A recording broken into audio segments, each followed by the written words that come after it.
ஒரு டேஸ்டியான மந்தி பிரியாணி சாப்பிட இனிமே ரெஸ்டாரண்ட் போக தேவையில்லை. நம்ம வீட்லயே ரொம்ப ஈஸியா பண்ணிடலாம். இதுக்கு 1 கேஜி அளவுக்கு மட்டனை நல்லா கழுவி தண்ணி வடிய வச்சுக்கோங்க. ஒரு டேபிள் ஸ்பூன் அளவுக்கு இஞ்சி பூண்டு பேஸ்ட், 2ல இருந்து 3 டேபிள் ஸ்பூன் அளவுக்கு மந்தி மசாலா, ஒரு 3 டேபிள் ஸ்பூன் அளவுக்கு தயிர், 1 டேபிள் ஸ்பூன் அளவுக்கு உப்பு, இதெல்லாம் சேர்த்து நல்லா மிக்ஸ் பண்ணி மட்டனை மினிமம் ஒரு 10 மினிட்ஸ் ஆகுது நம்ம ஊற வச்சு எடுத்துக்கலாம். ஹோம்மேட் மந்தி மசாலாவோட ரெசிபி லாஸ்ட் டேல ஷேர் பண்ணியிருக்கேன், செக் பண்ணி பாருங்க. இப்போ நம்ம ஊற வச்சிருந்த மட்டனை ஒரு கிளாஸ் அளவுக்கு தண்ணி சேர்த்து 10ல இருந்து 15 விசில் போட்டு 90% அளவுக்கு நம்ம குக் பண்ணி எடுத்துக்கலாம்.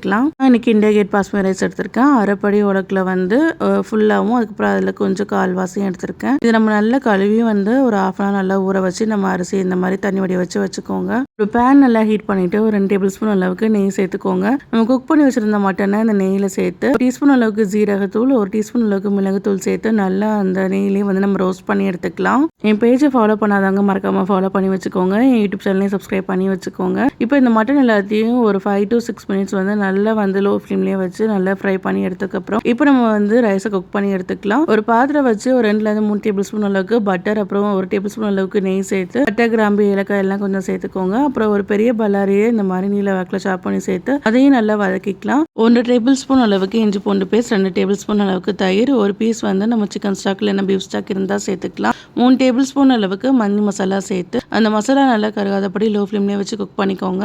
மட்டன் வேக வச்ச தண்ணியோட சேர்த்து அளவு 1:1 இந்த ரேஷியோவில் தண்ணி சேர்த்துக்கலாம். இப்போ 4 ட்ரை லெமன் சேர்த்துட்டு உப்பு வந்து நம்ம செக் பண்ணி பார்த்து நம்ம அட்ஜஸ்ட் பண்ணிக்கலாம். உப்பு நம்ம பிரியாணிக்கு போடுற மாதிரி கொஞ்சம் கறிக்கிற மாதிரி இருந்ததுன்னா நமக்கு அளவு கரெக்டாக இருக்கும். இப்போ நம்ம வந்து 1/2 மணி நேரம் ஊற வச்சு தண்ணி உடைய வச்சிருந்த அந்த பாஸ்மதி ரைஸையும் நம்ம சேர்த்து நல்லா அரிசி உடையாதபடி ஒரு தடவை ஜென்டலாக ஒரு தடவை மிக்ஸ் பண்ணி விட்டுட்டு நம்ம மூடி போட்டு ஹை ஃப்ளேமில் ஒரு 5 நிமிஷம் நம்ம விடலாம். 5 மினிட்ஸ் கழிச்சு ஓப்பன் பண்ணி பார்த்தீங்கன்னா நல்லா வெந்து இந்த மாதிரி இருக்கும். இப்போ மேலே ஒரு துணி போட்டு மூடி போட்டு மேலே ஒரு வெயிட் வச்சு ஒரு 5 நிமிஷம் கழிச்சு ஓப்பன் பண்ணி பார்த்தீங்கன்னா நல்லா நம்ம ரைஸ் வந்து நல்ல பூ மாதிரி வந்திருக்கும். இப்போ நம்ம தம்மை ஓப்பன் பண்ணி நல்லா அந்த ரைஸ்லாம் உடையாதபடி ஓரத்தில் இருந்து நல்லா ஜென்டலாக மிக்ஸ் பண்ணி கொடுத்துக்கலாம். ஃப்ரை பண்ணி வச்சிருந்த மட்டன் பீசஸ் எல்லாத்தையும் நம்ம மேலே இந்த மாதிரி நம்ம எடுத்து வச்சுக்கலாம். இப்போ நம்ம அடுப்பு கறியில் வந்து நல்லா கங்கு பற்றிட்டு ஒரு சின்ன கிண்ணியில் வச்சு அதில் நெய் இல்லைன்னா பட்டர் சேர்த்து அந்த புகை வந்ததோடனே நம்ம மேலே துணியை போட்டு இந்த மாதிரி மறுபடியும் தம் போட்டுடலாம். 5 நிமிஷம் தம் போட்டதுக்கப்புறமா அந்த இதை எடுத்துட்டு நல்லா மிக்ஸ் பண்ணி கொடுத்தீங்கன்னா ஒரு சூப்பரான மந்தி பிரியாணி ரெடி ஆயிரும். இப்போ அந்த ரெசிபியை ட்ரை பண்ணி பாருங்கள். வீட்டில் எல்லாரும் ரொம்ப விரும்பி சாப்பிடுவாங்க. அந்த ரெசிபி பிடிச்சிருந்தா மறக்காமல் லைக் அண்ட் ஷேர் பண்ணுங்கள். என் பேஜை ஃபாலோ பண்ணிவிட்டு மறக்காமல் என் யூடியூப் சேனலையும் சப்ஸ்கிரைப் பண்ணி வச்சுக்கோங்க.